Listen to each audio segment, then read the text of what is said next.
We live in an era of distractions, illusions, and fleeting desires. In our pursuit of comfort, we have inherited habits that enslave our minds and weaken our souls. Today, we uncover 7 anti-Stoic habits, destructive patterns that erode self-control, cloud judgment, and leave us at the mercy of our emotions. To embrace the wisdom of the Stoics, we must confront and eliminate these habits. Let us embark on this journey together, where philosophy meets action and fortitude replaces fragility. 1. The habit of overindulgence. Epicurus warned against the empty pleasures of the table, and yet, how often do we seek refuge in excess, overeating, overspending, overindulging in temporary thrills? Seneca reminds us, "It is not the man who has too little, but the man who craves more, that is poor." Overindulgence weakens our discipline. It chains us to fleeting sensations, while neglecting the deeper satisfaction of mastery over our impulses. A Stoic strives for moderation, for the ability to say, "I have enough, and I am enough." 2. The addiction to approval. How much of your life has been shaped by the opinions of others? Do you seek validation from fleeting applause? Marcus Aurelius whispers through the centuries, "It never ceases to amaze me. We all love ourselves more than other people, but care more about their opinions than our own." A true Stoic recognizes that the praise of the crowd is hollow. Approval is not the goal, virtue is. 3. Emotional overreaction. Picture this, an insult hurled your way. Do you lash out, burning bridges in the flames of your anger? The Stoics believed that our emotions are not our masters. As Epictetus said, "It's not what happens to you, but how you react to it that matters." Anger, fear, jealousy. These emotions are thieves of peace.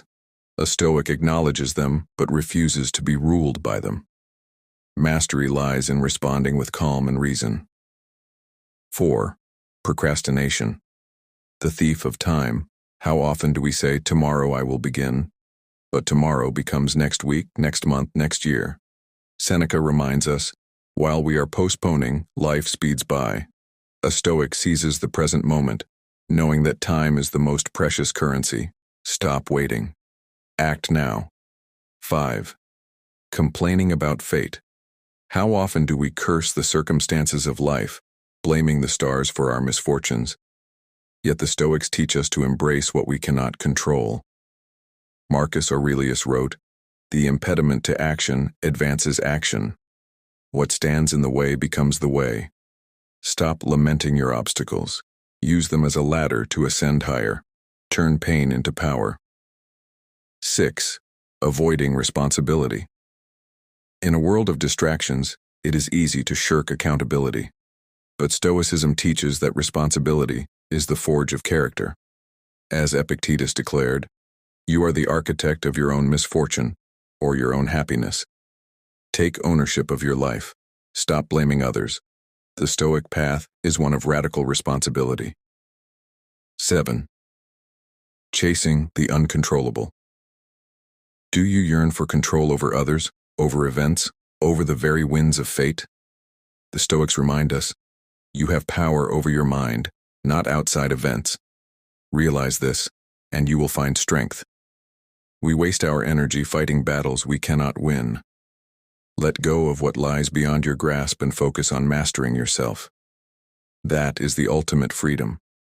Fellow seeker, we have journeyed through these habits together, not as strangers, but as kindred spirits striving for mastery over ourselves. The Stoics were not born wise or resilient. They became so through practice, through trial, through the disciplined rejection of these habits. Now it is our turn to rise above overindulgence, to silence the need for approval, to master our emotions, to seize the present, to accept our fate, to take responsibility, to let go of the uncontrollable. You could leave life right now. Let that determine what you do and say and think. Marcus Aurelius. The time to act is now. Burn away these habits, and from the ashes, let your Stoic self rise. Together, we forge a path not just for today, but for eternity. Are you ready to begin?